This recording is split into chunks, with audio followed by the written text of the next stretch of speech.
fato que vai. Hoje ele pode ter a força dos diretórios jornais de Curitiba, mas amanhã pode não ter. Vai depender primeiro da convenção. A briga será na convenção municipal. Nós vamos aos nossos comerciais e já voltamos, que estamos recebendo nesse instante, aqui no nosso auditório, no nosso estúdio, o líder Luiz Carlos Prestes. Nós já voltamos. Jovem, você que completa 18 anos neste ano, compareça até 30 de junho numa junta do Serviço Militar próxima de sua residência ou num órgão alistador da Marinha ou da Aeronáutica, levando a certidão de nascimento e 2 fotos 3x4. Serviço Militar, a segurança do Brasil em nossas mãos.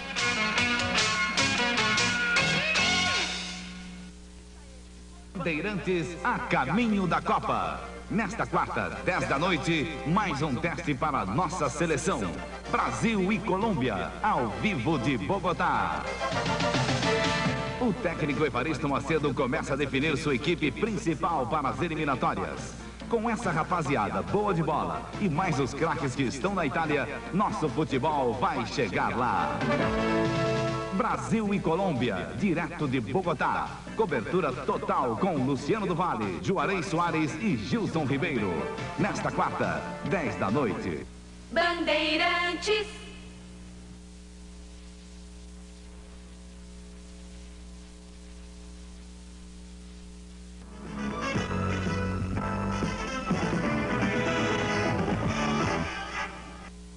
Primeiro eu quero agradecer ao companheiro Ari Soares a cessão de uma boa parte do tempo que ele tem a partir de agora dentro do seu programa Plantão Policial e inclusive a participação dele aqui conosco. Segundo eu quero dizer da nossa honra, nossa alegria, nossa satisfação de entrevistar Luiz Carlos Prestes, uma das figuras dessa república que marcam a nossa história, uma das figuras deste país que eu classifico assim, um dos poucos homens autênticos desta nação nos últimos 50 anos. Desde 22 até agora, sofrendo, caminhando, sempre o mesmo. Eu quero dizer também que... Não, vamos começar logo a entrevista, não é, Prestes? Vamos começar logo a entrevista. Tantos anos caminhando, Prestes, tantos anos enfrentando tudo. Esta abertura que esta nação vive hoje é o seu sonho? Permita-me que pelo menos uma palavra de saudação ao povo de Curitiba, ao povo do Paraná. Para mim é uma grande satisfação. Agradeço a esta estação de televisão essa oportunidade de poder diretamente falar ao povo de Curitiba e do Paraná. Quanto a responder, não é absolutamente o que aspirávamos e o que aspiramos. Sou conhecido como um comunista. A minha opinião, já firmada em 75, numa conferência dos partidos comunistas da América Latina em Havana, é que o capitalismo já não resolve nenhum grande problema dos nossos países, de toda a América Latina. Nem o problema da terra, o problema da fome, o problema da instrução pública, o problema da saúde pública.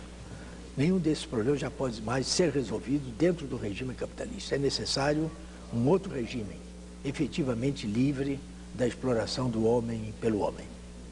O companheiro Lula, depois que dirigiu 3 greves econômicas, em 78, 79 e 80, embora ele não tenha ainda uma ideologia do proletariado, ele formulou a aspiração realmente da classe operária hoje no Brasil. Ele disse, depois de dirigir 3 greves econômicas, não basta aumentar salário, precisa mudar o regime. É possível que ele já tenha até esquecido isso, né? Mas naquela época ele formulou assim. De maneira que não é essa pretensa democracia. Eu penso que com a eleição direta do senhor Tancredo, não foi conquistada nem a democracia, nem desapareceu o militarismo, porque o poder militar está aí tão forte como antes, nem temos uma nova república. Eu tenho dito mesmo aos trabalhadores que essa nova república já nasceu velha, né? particularmente com esse ridículo aumento do salário mínimo. O senhor Tancredo mesmo, respondendo a um líder operário, ele dizia, não, a defasagem do salário mínimo não é possível terminar com ela, porque para isso seria necessário aumentar o salário mínimo para 800 mil cruzeiros. Isso não é possível porque os patrões não poderiam pagar. Isso foram palavras do senhor Tancredo, quer dizer, ele reconhecia que a defasagem do salário mínimo é tremenda. São 65%, mais de 65% do que era o salário mínimo em 1940. Tá? O salário real está defasado de 65%.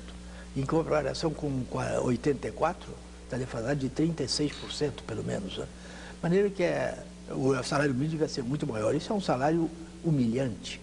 Um homem dificilmente pode viver com isso, né? Porque nós sabemos o que é o aluguel de casa. Este ano, por exemplo, os contratos que terminaram este ano tiveram um aumento de 160%, aumento do aluguel de casa. Hoje está atingindo já as camadas médias, né? Numerosas famílias da camadas médias, da pequena burguesia urbana, né? Estão deixando os seus lares e vão viver com outras famílias na mesma casa, 2, 3 famílias, para poderem pagar o aluguel de casa. De maneira que esse salário mínimo revela que a nova república ainda tem muito da velha, né? Senhor Luiz Carlos Prestes, sou filho de Santo Ângelo, filho do Cabo Vasconcelos, de Catuípe, de Chorão. Meus familiares moram em Tenente Portela. Ele sabe bem de quem se trata esse cidadão e tem muito próximo do falecido Tenente Paiva. O senhor acaba de fazer uma declaração de que o capitalismo não resolve. Por outro lado, o cardeal arcebispo de São Paulo fez uma declaração há pouco tempo dizendo que o capitalismo selvagem não resolve e o comunismo também não encontra uma solução. Será que, ainda dentro do seu assunto, o comunismo tem uma solução para esse problema que está aí? Eu penso que a prática da vida, a prática da história, está mostrando que tem. Mesmo aqui na nossa América, na América Latina. Eu me referi ao problema da instrução, problema da saúde pública. Por que não examinamos um país socialista como Cuba? Cuba socialista já resolveu esse problema. Nos primeiros anos, no primeiro, segundo ano, em 2 anos, a Revolução Cubana acabou com todas as principais chagas do capitalismo que existiam em Cuba, que era o analfabetismo, foi terminado em 1 ano, a prostituição, porque a mulher cubana era prostituta para os turistas americanos, e a mendicância, porque o trabalhador cubano, o cortador de cana, trabalhava 3, 4, 5 meses no máximo, os outros meses não tinha salário, ia pedir esmola no aeroporto para os turistas americanos. Isso foi acabado. E com 15 anos de revolução, resolveu esses 2 problemas fundamentais para qualquer povo, né, que é a instrução pública e a saúde pública. Nos países capitalistas, os recursos fundamentais da nação, do orçamento anual de cada país, são levados para as Forças Armadas. Milhões e milhões. Né? Recentemente, o senhor Figueiredo abriu um crédito de 680 bilhões de cruzeiros para organizar o 5º Exército. Lá está o general Medeiros, na Amazônia, organizando, já tem 4, mais um exército, são mais 10, 12, 15 generais. A outra parte é para a polícia, a outra parte é para a burocracia, a outra parte para a mordomia. O que resta para a instrução pública, em geral, em toda a América Latina? 3%, 2%, 3%, 4%. A saúde pública é a mesma coisa. O que acontece? Qual é o resultado disso? Em Cuba, duvido que encontre uma criança entre 7 e 14 anos que não esteja na escola. Está fazendo curso de 9 anos, porque o orçamento estatal para a instrução pública assegura que o governo pode dar, além de comida, roupa, livros, material escolar, é tudo fornecido pelo Estado. Aqui no Rio de Janeiro, onde eu vivo, eu conheço numerosas famílias operárias que podem se apoiar na instrução pública, mas os pais não podem comprar os livros. Estão cada vez mais caros, material escolar. O próprio fardamento, se tem um pequeno fardamento, também tem dificuldade. Quer dizer, sem a ajuda do Estado, a criança não pode ir para a escola. Além disso, a maior parte delas, das favelas, a população mais pobre, né, a criança vai para a escola para comer a merenda, porque sai de casa sem tomar um café preto. Eu vivi na clandestinidade, eu vivi junto a famílias pobres e via com uma criança. E é evidente que uma criança assim tem que repetir 2, 3 anos, 3 vezes, 4 vezes o primeiro ano do primário. E não passa do primeiro ano do primário. Porque a população, o povo diz, né? Saco vazio não fica de pé. Em Cuba, a instrução pública está garantida para o povo. Eu, por exemplo, há pouco tempo, eu fui a Nicarágua, né? Passei pelo Panamá. Quando eu cheguei no aeroporto do Panamá, um bando de crianças me assalta, né? Meninos de 8, 12, 14 anos, né? Todos querendo engraxar meus sapatos. Né? Deviam estar na escola, né? Mas estão engraxando sapatos. E quanto à saúde pública, eu dou apenas um dado, né? A mortalidade infantil. Porque todas essas doenças que têm aparecido na infância, tudo isso é fome. Em geral, para crianças pequenas, é fome. A mortalidade infantil na capital de São Paulo. Pelo menos em 79, que é o último dado que eu conheço, que é seguro. 97, quer dizer, de 1.000 crianças que nasciam vivas, 97 morriam antes de completar o primeiro ano de vida. Em Recife chega a 250, no Ceará chega a 300. Qual é a mortalidade infantil em Cuba? Em 1980. Foi a vez que eu estive lá e pude examinar esse assunto e verificar que era exata a informação. 15. A mortalidade infantil atinge a 15. Isso é a média da ilha, porque há povoados que é menor do que 15, a mortalidade infantil.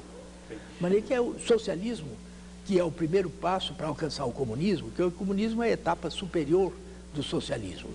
Na primeira etapa, que é a etapa socialista, pelo menos esses problemas já estão resolvidos. Muito bem. Líder político Luiz Carlos Prestes, eu queria fazer uma pergunta ao senhor e ia fazer um pedido ao senhor. O senhor que está sempre nessa caminhada, pedindo, pregando a sua doutrina. O senhor falou agora há pouco na Nova República, que é a Velha República, efetivamente, a Nova República, estão falando tanto, é a Velha República, os homens são os mesmos da Velha República. Mas nós vamos pedir ao senhor, agora nesse final assim de luta que a gente tem pela vida, desse início da Nova República, o senhor, com a sua experiência, com o seu pensamento, com tudo que o senhor tem para dar ainda ao Brasil, o senhor não vai ajudar para que venha efetivamente uma nova república, com abertura, com legalização de todos os partidos políticos? O senhor teria condições de ajudar, não só o Paraná, é o Brasil ainda, sobre isso, líder político Luiz Carlos Prestes? Essa é a minha luta, é o que eu estou fazendo. Eu hoje estou desligado do Partido Comunista. Desde maio de 79 eu me afastei do Comitê Central porque não concordava com a orientação política por eles adotada. Durante 10 anos eu conciliei, na esperança de manter a unidade e ganhar alguns para as posições revolucionárias que eu defendo, o que eu considero posição revolucionária. Enquanto que a maioria esmagadora do Comitê Central está com uma posição que eu considero oportunista de direita. De maneira que, depois de 10 anos, já tendo examinado do ponto de vista autocrítico o último congresso do nosso partido, que foi em 67, eu propus que tomasse uma outra orientação. Negaram, eu então me afastei do Comitê Central. De maneira que hoje sou um homem independente, não tenho ligação com nenhum partido, nem burguês, nem partido que se diga de esquerda, que eu acho que não são de esquerda, mas que se dizem de esquerda, que é o PCB, o PCdoB e o MR8, são os três que apoiaram a candidatura do senhor Tancredo à presidência da República pelo colégio eleitoral. De maneira que, o que é que eu faço? Eu acho que para marchar para uma situação revolucionária no Brasil, é indispensável que exista em nosso país democracia para as massas. Porque a democracia no Brasil sempre foi para uma elite. O povo não conhece democracia. A polícia entra na casa de qualquer popular sem mandato judiciário, invade as casas, faz o que bem entende. Se me permita, no Paraná está acontecendo um fato engraçado. Eles estão em greve, os policiais aqui, agora só estão entrando nas casas com mandato judicial. Mas, então, antes disso, quer dizer, pelo menos isso já existe. Né? Continua a greve, eles cumprem a lei. Continuar a greve. De maneira que, mas é assim, isso eu vejo lá no Rio de Janeiro, em São Paulo, em toda parte, né? O povo nunca conheceu democracia. A democracia é para uma elite. No campo, no interior, é pior ainda, porque não há nem garantia de vida, né? Porque o camponês, o trabalhador do campo, não tem para quem apelar. O promotor, o delegado de polícia, o juiz, são todos da família do fazendeiro, do maior proprietário, que tem o monopólio da terra naquela região. De maneira que essa é a situação concreta em nosso país. Então é necessário a democracia. Muita gente pensa que quando houve a Revolução de 1917, do proletariado russo, que a Rússia é um país tremendamente reacionário. Contrário. Naquele momento, a Rússia era o país mais democrático da Europa, porque havia saído da guerra, já tinha abandonado a guerra, os camponeses, os soldados já tinham voltado para o campo, né? E os outros países da Europa ainda estavam em estado de guerra. A Alemanha, a França, a Inglaterra, só cessou esse estado de guerra com o armistício de um ano depois, 1918. O armistício foi em 1918. Mas nem que a Rússia era um país mais democrático, de tal maneira que os bolcheviques, que os delegados, os propagandistas do partido, entravam nos quartéis para falar aos soldados. Imagina quando nós chegamos disso aqui. Porque ainda não estamos muito longe disso, né? De maneira que é isso que precisamos, democracia para o povo. E eu estou lutando por isso. Agora, por exemplo, eu falo muito, fundar um partido. Aí teremos a nova república de fato. Aí sim, porque será o povo democrático, a classe operária. No dia que ela conquistar um mínimo de democracia, a primeira coisa que ela acaba com esse salário mínimo, né, de fome. A segunda é essa estrutura sindical, de subordinação do movimento sindical ao Estado, ao Ministério do Trabalho, né? Então, nessa situação, ela já pode chamar os seus aliados fundamentais, porque a classe operária sozinha não faz a revolução socialista. Ela precisa ter apoio das massas. E os aliados fundamentais são o camponês e a pequena burguesia urbana. E formam, então, o bloco revolucionário, anti-latifundiário, que são os nossos inimigos, né? Acabar com o latifúndio, acabar com o monopólio da terra. Anti-imperialista, que é a pressão externa, a submissão ao imperialismo. E antimonopolista, porque os monopólios estão incrustados na economia brasileira. Então vai ser uma revolução que já golpeia o monopólio, porque nacionaliza o monopólio, que nacionaliza a terra, que tira a terra do latifundiário, né? E que tem uma posição independente frente ao imperialismo. Esse governo ainda não é socialista propriamente, mas já não é capitalista, porque golpeou o capitalismo no que ele tem de essencial, que é o monopólio, né? E abre caminho para o socialismo. Essa é a estratégia, e é para isso que o meu trabalho, utilizando a única arma que eu disponho, que é a voz, que é a garganta, porque eu não tenho um jornal, não tenho um órgão de imprensa. Muitas vezes, algumas TVs já me convidaram. Há pouco tempo, pela primeira vez, eu falei num canal nacional, que foi na Manchete, né? Uma entrevista que eu dei à Manchete. Agradeço ao senhor Bloch, que com todo o seu anticomunismo, todo o seu antissovietismo, me permitiu que eu falasse na TV, né? De maneira que eu estou nessa obra, usando essa arma única que disponho, colocando um tijolo numa coisa do futuro. Eu já estou muito idoso, é possível que eu não alcance esse futuro. Mas o meu tijolinho está sendo colocado nessa obra que virá. Senhor Luiz Carlos Prestes, antes de mais nada, a minha admiração ao Prestes, líder da coluna Prestes 22, e também ao Prestes, homem político, que tem sido coerente e tem sofrido na carne, realmente, a coerência pelas suas ideias. Agora, evidentemente, política e filosoficamente, eu discordo dessas ideias. Uma delas, em princípio, é quando o senhor apresenta Cuba como exemplo de um país socialista que realmente resolveu os problemas da humanidade. Eu sou cristão.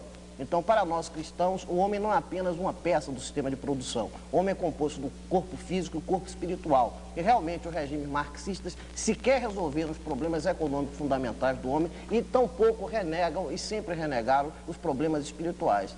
Nós acreditamos, por exemplo, no pluralismo partidário, na democracia burguesa com a liberdade de ir e vir. Nós não aceitamos absolutamente o Muro de Berlim, nós não aceitamos os gulags. Eu perguntaria ao senhor, o senhor acredita realmente que o comunismo hoje, ou o socialismo que é praticado hoje na União Soviética, nos países socialistas, é aquele socialismo, é aquele comunismo que o senhor idealizou, que o senhor imaginou? Eu lhe respondo da seguinte maneira, eu não idealizei nenhum socialismo. Marx, eu perguntava a Marx, o que vai ser o socialismo? Ele dizia, não sei, não posso dizer. O mal do intelectual brasileiro é esse, é que ele idealiza um socialismo tirado da cachola dele. E como esse socialismo não coincide com o socialismo real, ele então combate o socialismo real. O socialismo real surgiu de um país capitalista, né? E não se muda a sociedade da noite para o dia. A cabeça dos homens é a última coisa que muda. Na União Soviética mudou a estrutura social.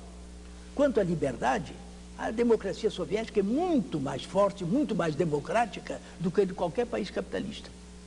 A eleição na União Soviética, permita terminar, a eleição na União Soviética, dizem que não há eleição. O voto não é obrigatório. mas o povo vai votar. Por quê? Porque quem escolhe os candidatos não é essa camisa de força que são os partidos políticos. Quem é que escolhe candidatos e faz a lista de candidatos numa eleição democrática num país burguês? É a direção do partido. Sim, eles é que escolhem os candidatos e levam para a convenção e são aprovados. Essa lista tem alguma coisa a ver com a composição social?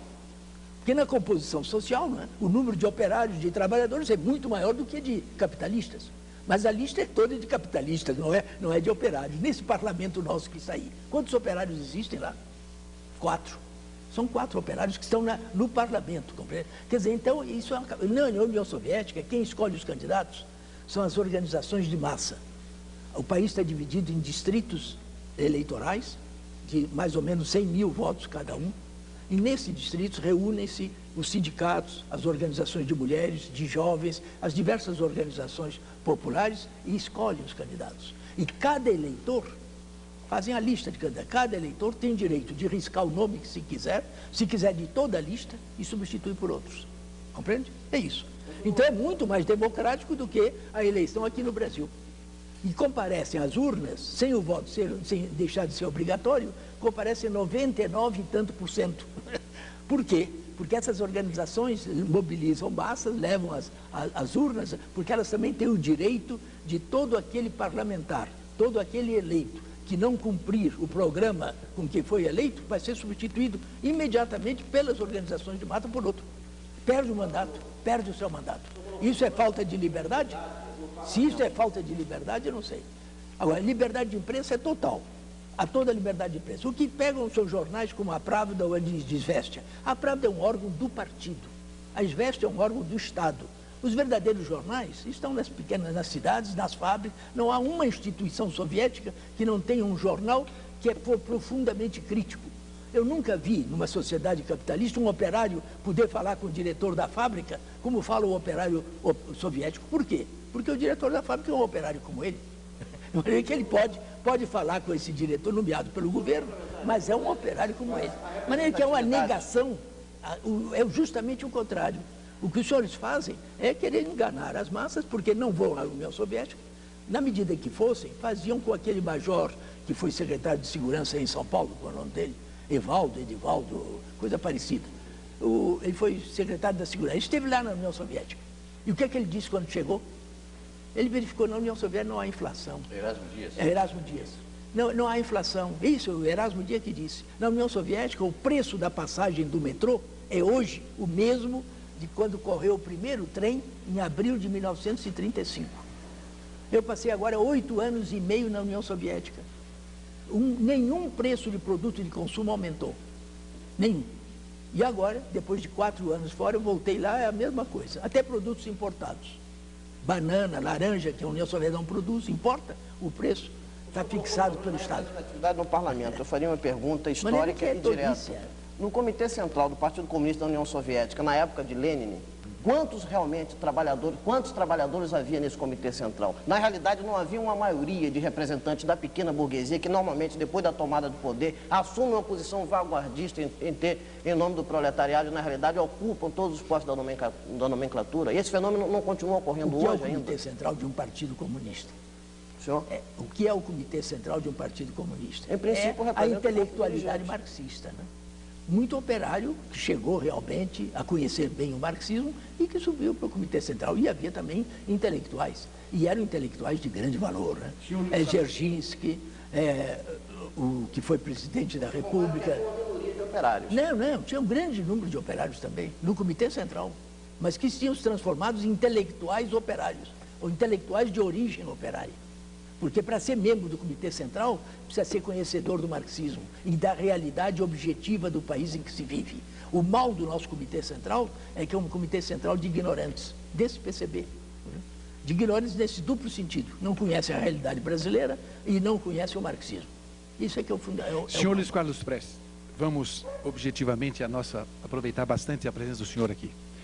O senhor seria candidato... Não, meu tempo pode ir embora, não tem problema não. O senhor seria candidato novamente, como aconteceu em 1946, a deputado federal, ou a senador da República, pelo hoje Rio de Janeiro? Eu seria candidato se houvesse uma constituinte que fosse efetivamente independente e soberana. E eu acho que isso não vai ser possível enquanto todo esse lixo fascista estiver em vigor. A começar pelas salvaguardas constitucionais. O senhor sabe que o general Geisel, quando revogou o ato 5, incluiu na Constituição, porque essa Constituição foi elaborada por eles, né, pelos generais. É uma colcha de retalhos com emendas deles. E outorgada mesmo por eles, por aquela comissão, aquela junta revolucionária, quando o general Costa e Silva adoeceu, eles tomaram conta do poder e outorgaram essa Constituição. De maneira que essas salvaguardas são uma ameaça para todos nós. Ninguém fala dessas salvaguardas. Para decretar estado de sítio, para consultar o parlamento. Mas para assinar e decretar estado de emergência, não precisa consultar. Porque então é de surpresa. Quer dizer, basta a assinatura do presidente da República ter decretado estado de emergência. O que é estado de emergência? É o mesmo estado de sítio. A inviolabilidade do lar desaparece, os direitos civis todos, a censura à imprensa volta. E isso é uma surpresa. Eu, por exemplo, não tenho nenhuma ilusão que antes do presidente assinar eu já estou preso. É evidente. Mas eu insisto. Essa é a salvaguarda. Eu insisto exatamente por isso, e até para garantir uma constituinte bem mais liberal. Precisa elaborar, precisa eliminar toda essa legislação. Além das salvaguardas, nós temos a lei de segurança, a lei contra as greves, né? Que não é lei de greve, é lei contra as greves. Né? A lei Falcão, né? E a lei de imprensa, né? A lei de partidos políticos. Tudo isso entrava e dificulta, não se terá uma Assembleia Constituinte soberana e independente. Mas é que eu não pretendo ser candidato. Nós estamos pedindo a sua participação na vida política e pública do país para isto, para ajudar essa nova república, para fazer tudo isso que nós almejamos, principalmente o jovem. Eu quero uma mensagem do senhor ao jovem paranaense. O senhor sabe que na Constituição de 46, que eu participei, né? Constituinte eleita 2 de dezembro de 45, né? Nós tínhamos uma bancada de 14 deputados e eu que era senador. Numa Assembleia de 300 e tantos, quase 400. Né? Mas é que não conseguimos nada. Quando eu fiz um discurso defendendo a reforma agrária, um deputado, posso dizer o nome dele, o senhor Aliomar Balieiro, deputado pela Bahia, veio à frente da tribuna, eu já tinha falado 1 hora e tanto, e ele disse: senhor, você não vê que está perdendo tempo? Nós aqui somos todos o filho ou genro de fazendeiro. Disse assim mesmo. Quer dizer, classificou o que é. E essa Constituinte vai ser a mesma coisa ou pior, porque as condições hoje são piores do que em 45. Em 45... A mocidade está aí presente. Sim, não, eu digo por parte do Estado. A mocidade está presente, está atenta para isso. Não é só a mocidade, é a classe operária também. Porque as cabeças estão evoluindo muito mais rapidamente do que os estadistas desse regime, compreende? Depois, se cuide. Estão pensando muito mais. Essas lutas que se iniciam agora, isso é o começo de coisas muito mais sérias, porque nenhum povo se deixa matar de fome sem lutar. E o nosso povo vai lutar. É permitido agora a organização de todas as correntes políticas. O senhor defende realmente aquela condição que os comunistas devem assumir a sua postura, a sua posição e lutar defendendo as ideias marxistas-leninistas publicamente, abertamente, ou que eles devem continuar no processo de militância dupla em outros partidos? E o que é que eu estou fazendo aqui? Não é defender justamente isso? As ideias comunistas? Eu acho que... Não pretende aceitar a legalidade dos partidos, pretende continuar nos partidos. Agora, esses partidos, nenhum deles defende a solução comunista. Eles são todos partidos que estão a reboque da burguesia. Todos eles apoiaram cegamente a candidatura de Tancredo, eleito por um colégio eleitoral que é uma instituição espúria e ilegítima, como disse o senhor Ulisses Guimarães, e que depois foi aceitar essa mesma instituição. Né? Bastou a primeira derrota, né? Quando aquela emenda do deputado Dante de Oliveira, o deputado Dante de Oliveira foi derrotada. Logo os liberais brasileiros deram as costas ao povo e foram conciliar com a ditadura. O único partido que continuou lutando pela eleição direta foi o PT do Lula. Foi o único que continuou lutando. Mas os outros todos deram as costas ao povo e foram conciliar e depois foram participar do colégio eleitoral. E querem impingir para o povo que essa eleição trouxe democracia, acabou com o militarismo e trouxe uma república nova. Tudo isso é mentira. Tudo isso é mentira. Quer dizer, não há nem democracia, nem o militarismo terminou, porque o poder militar está aí, é o mesmo. Qual foi o general que foi afastado? Nenhum. Afastou-se seriamente o general Newton, aquele Cruz, que o povo lá diz Cruz Credo, né? Porque foi o homem lá de Brasília. É candidato agora. É candidato agora, é deputado federal, né? Maneira que... Mas o poder militar está aí, senhores. Quem governa o Brasil de 64 para cá é o poder militar. É a única força organizada no Brasil, que tem 4 exércitos, está organizando o 5º, tem marinha, tem aeronáutica, tem paraquedista, tem polícia militar. Eles é que tutelam os poderes do Estado. O senhor Figueiredo foi à África, estava na Nigéria, e dizia que é favorável ao voto direto para a eleição do presidente da República. Chegou aqui no Brasil, teve que dizer o contrário. Quando ele fez aquele discurso apresentando a emenda constitucional, que ele depois retirou, aquela emenda... no 100. No 100. O que ele disse? Ele fez um discurso e disse, os comentaristas políticos comentaram esse discurso, em que ele diz, o mais que eu pude conseguir, ou que posso conseguir, são eleições diretas em 88. Ora, ele é presidente da República, no regime presidencialista, é um ditador absoluto, né? Sabe o que é o presidencialismo, o que é o presidente da República, então tinha alguém por trás dele. O Carlos Castelo Branco, o Vilas Boas Correia, nos comentários dele no Jornal do Brasil disseram isso. Então tem uma outra força por trás dele. Eles não têm coragem de dizer qual é essa força. Eu digo, é o poder militar. É esse que é a força que está por trás, está aí viva, continua vivinha. Ainda tem o DOI-CODE em reserva, preparado para entrar em ação em qualquer momento. Que ninguém eliminou, ninguém acabou com o DOI-CODE, não. Toda essa gente do DOI-CODE está aí viva. A última pergunta é tua.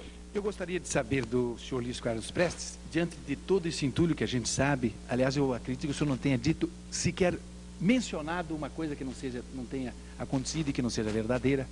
Todos nós, jovens ou velhos, somos testemunhas disso aí.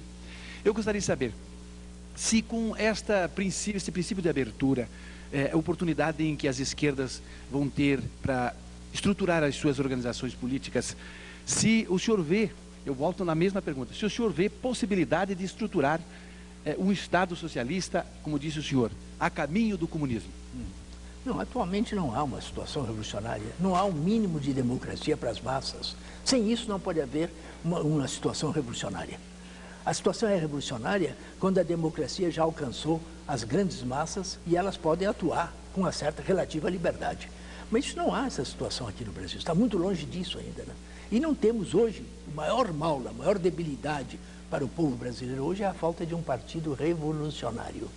Porque esses 3 partidos de esquerda, e outros que existem mais por aí, mas eu me refiro a esses 3 porque os 3 apoiaram a candidatura do senhor Tancredo e do senhor Sarney.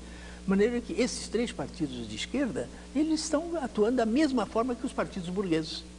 O deputado Roberto Freire chegou a dizer, depois da eleição do senhor Tancredo, né, agora conquistamos novos espaços democráticos.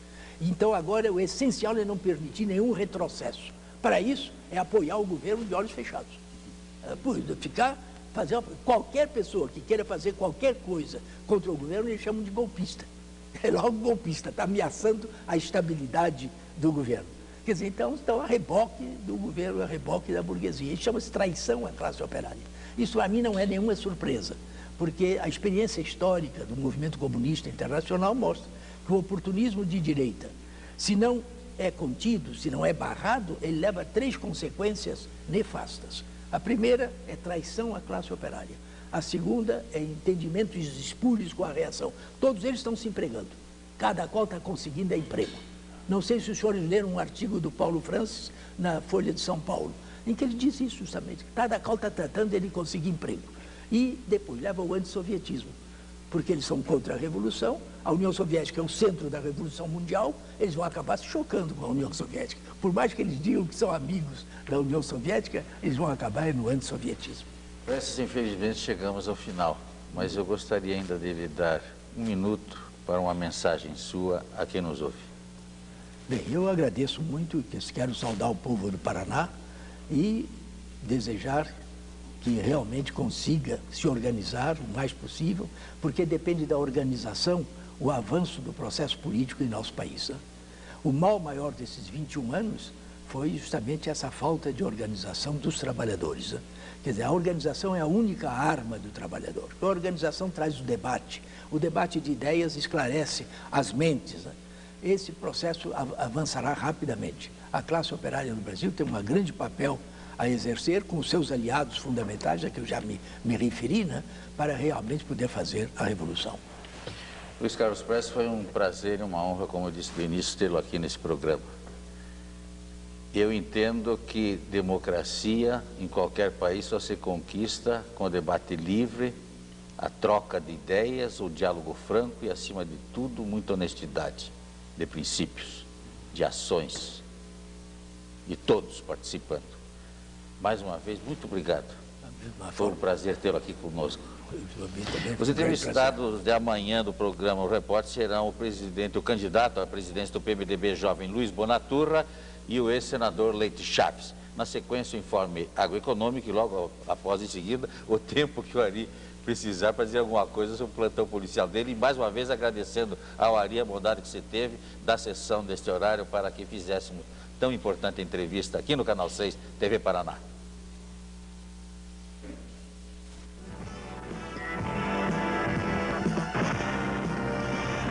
ZYD 390, Rádio e Televisão AM Limitada, Canal 6 TV Paraná, Curitiba.